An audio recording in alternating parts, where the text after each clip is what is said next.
ऐक ना, निघूयात का आपण? हे बघ, पूर्ण रेड दाखवतंय मॅपवर, खूप ट्रॅफिक आहे. आई राहू दे, आता नंतर येतो परत. थांब रे, पहिल्यांदा आली आहे ना ती, निदान चहा तरी घेऊन जाऊ दे. आई नको. काकू नको चहा, आम्ही निघतो आता. निघतो. माती काढली का? घे. आणि चालेल मला आई म्हटलंस तर, तेवढी सवय होईल. तू काही सांगितलंस का त्यांना? येडीस का? मी कशाला काय सांगू, तूच खाल्लीस ना माती आता. पी आता लवकर, चल. आवर, मी आलो चेंज करू.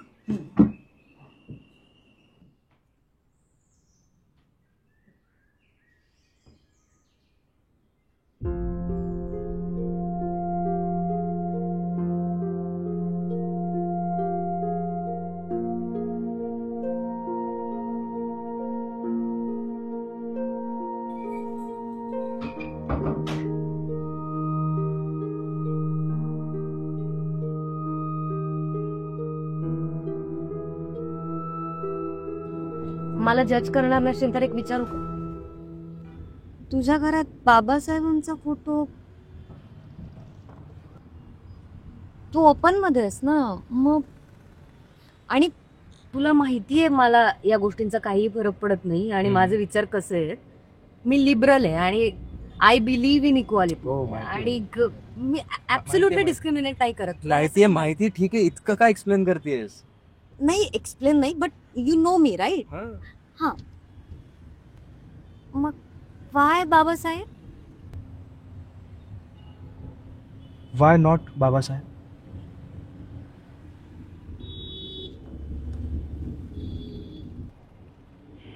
बापरे, फारच ट्रॅफिक जाम दिसतंय.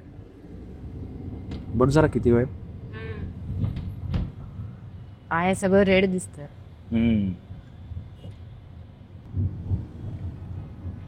गौरी, तुझ्या घरात तुझ्या बेडरूम मधून बाहेर पडल्यावरती बॉल आहे बघ, जिथे तू वर्ल्ड मॅप लावलायस. वर्ल्ड मॅप का? म्हणजे अख्ख्या जगाचाच नकाशात घरी आणून लावा बाबा, असं का वाटलं असेल? World map. मी विचारलेल्या प्रश्नांची उत्तरं तर तुला द्यायची नाहीयेत आणि उलट मला प्रश्न विचारतोस. तू सांग ना मग आधी. देतो उत्तर, पण सांग तरी आधी, जस्ट आउट ऑफ क्युरियोसिटी, म्हणजे वर्ल्ड मॅप का लावा असं वाटलं? Because I wanted to explore the world. नाही, खरं तर तो मॅप मला अस्वस्थ करतो.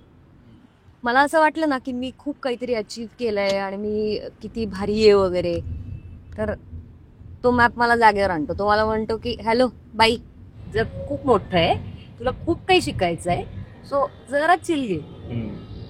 सो बेसिकली तो मला रियालिटी चेक देतो. या उलट कधी कधी जर मला असं वाटलं ना की ओ खूप लो फील होतंय आणि फोमो होतोय, खूप एकटं वाटतंय, तर तो मॅप मला मोटिवेट पण करतो माहिती. म्हणजे तो मला हे सांगतो की तू नाही आहेस एकटी आणि इकडे बघ जरा माझ्याकडे, आणि हे जग खूप मोठं आहे.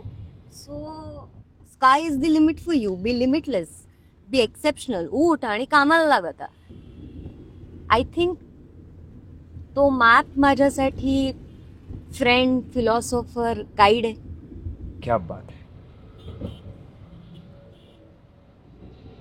आता तू सांग, तू दे आता उत्तर. उत्तर दिलंस की आत्ता तूच. सी, घरातला जो बाबासाहेबांचा फोटो आहे ना, तो बाबांनी लावला माझ्या. लहानपणी जेव्हा मी शाळेतनं असं खूप खुश होऊन घरी यायचो, A+ ग्रेड घेऊन वगैरे यायचो ना आपण, असं जगबीग जिंकल्यासारखं वाटायचं, तेव्हा बाबा जवळ बसवायचे आणि सांगायचे की हे बघ, असं कधी खूप खुश झालास, खूप काहीतरी सक्सेस मिळवल्यासारखं वगैरे वाटलं, तर घरी येऊन बाबासाहेबांचा फोटो बघत जा. त्यांचे संघर्ष आठव, त्यांची मेहनत आठव. ते सगळं आठवून तुला वाटेल की आपण काहीच नाही केलं यार. तुला तुझं यश, तुझा आनंद फार फार छोटा वाटायला लागला.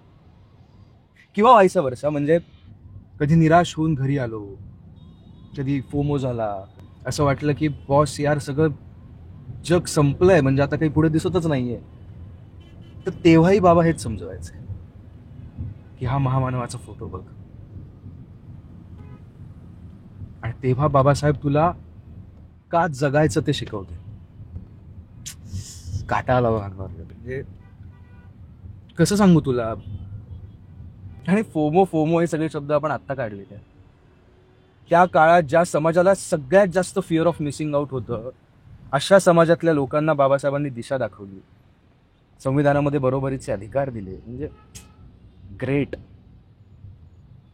इन शॉर्ट, तुझ्यासाठी तुझा जो वर्ल्ड मॅप आहे ना, बाबासाहेब माझ्यासाठी तसे आहेत. Friend, philosopher, guide, everything. आणि खरं सांगू, तुझ्या वर्ल्ड मॅपवर जगातल्या कुठल्याही देशावर जाऊन बोट ठेव, आय बेट असा एकही देश नाही आहे जगात ज्या देशातल्या लोकांना भारतरत्न डॉक्टर बाबासाहेब आंबेडकर माहिती नाही. हा फक्त एवढंच आहे की भारताबाहेरच्या लोकांसाठी ते जगाचे नेते आहेत आणि भारतातल्या लोकांसाठी एका विशिष्ट समाजाचे.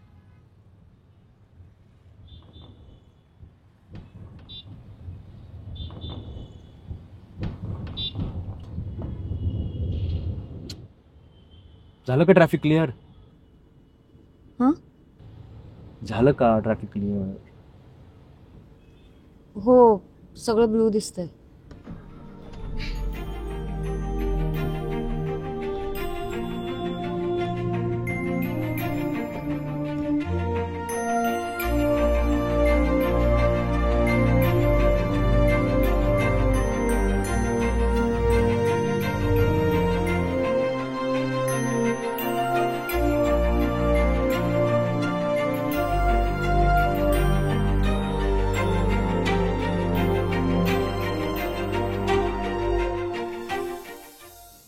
नमस्कार. डॉक्टर बाबासाहेब आंबेडकर जयंतीच्या तुम्हा सर्वांना खूप खूप शुभेच्छा.